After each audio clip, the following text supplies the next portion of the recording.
I have to say, this has got to be one of the most beautiful and peaceful spots I have ever been to.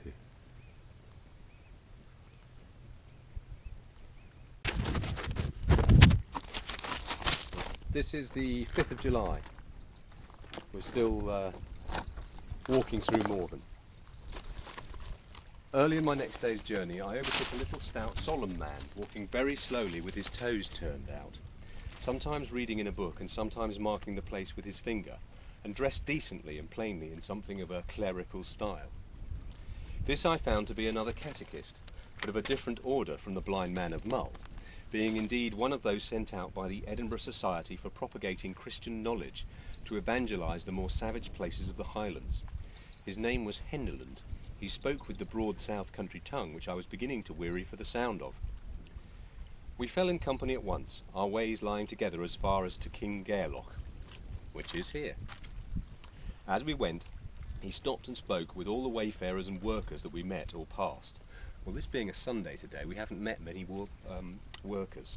Some wayfarers, but not workers.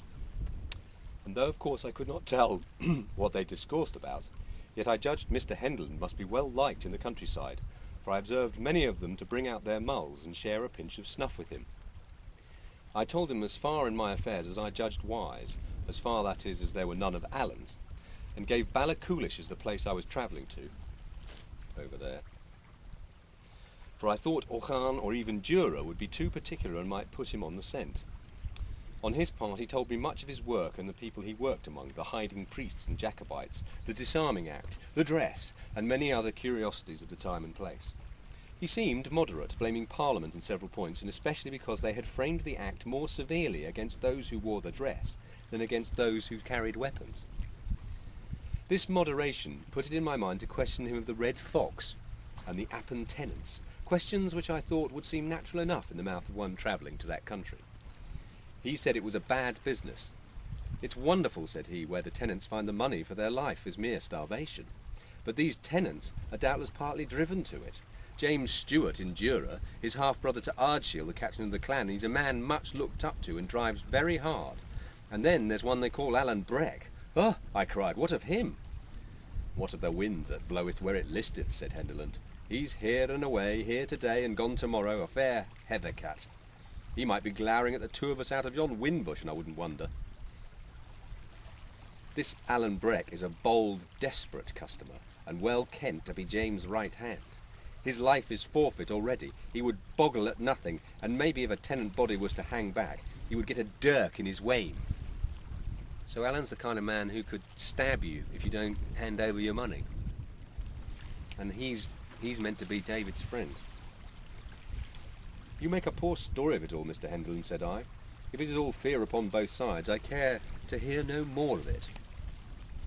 No, said Mr. Henderland, but there's love too, and self-denial, that should put the like of you and me to shame. There's something fine about it. No, perhaps Christian, but humanly fine. Even Alan Breck, by all that I hear, is a chield to be respected.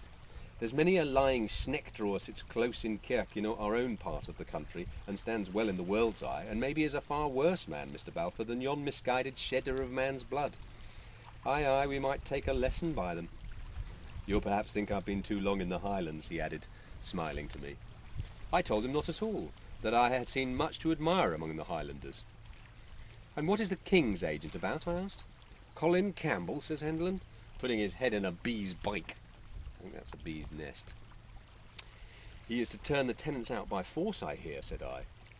So this is a bit of sort of narrative exposition going on here to prepare you for tomorrow. So you're getting the backstory and the history of what's going on in this country at this time, which David is barrelling into. Okay, so bear with us. Yes, he says, but the business has gone back and forth, as folks say. First, James of the Glen rode to Edinburgh and got some lawyer and had the proceedings stayed. And then Colin Campbell came in again and had the upper hand before the barons of Exchequer. And now they tell me the first of the tenants are to flit tomorrow. It's to begin at Jura under James's very windows, which doesn't seem very wise, by my humble way of it. Do you think they'll fight? I asked. Well, says Henderland, they're disarmed, or supposed to be. But there's still a good deal of cold iron lying by in quiet places. And then Colin Campbell has the soldiers coming. For all that, if I was his lady wife, I wouldn't be well pleased till I got him home again, their queer customers, the Appin stewards. Well, I asked him if they were worse than their neighbours. Oh, not they, said he, and that's the worst part of it, for if Colin Roy can get his business done in Appin, he has it all to begin again in the next country, which is the one of the countries of the Camerons. He's king's factor upon both, and from both he has to drive out the tenants. And indeed, Mr. Balfour, to be open with you, it's my belief that if he escapes the one lot, he'll get his death by the other. So we continued talking and walking the great part of the day, until at last Mr. Henderland proposed that I should make a short stage and lie the night in his house, a little beyond Kingairloch. To say truth, I was overjoyed, for I had no great desire for John of the Claymore, and since my double misadventure, first with the guide and next with the gentleman skipper, I stood in some fear of any Highland stranger. Accordingly, we shook hands upon the bargain, and came in the afternoon to a small house, standing alone by the shore of the Linney Loch. The sun was already gone from the desert mountains of Ardgour upon the hither side, but shone on those of Appin on the further.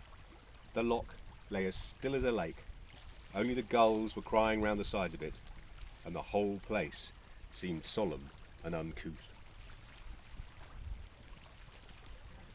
So that's where we're heading.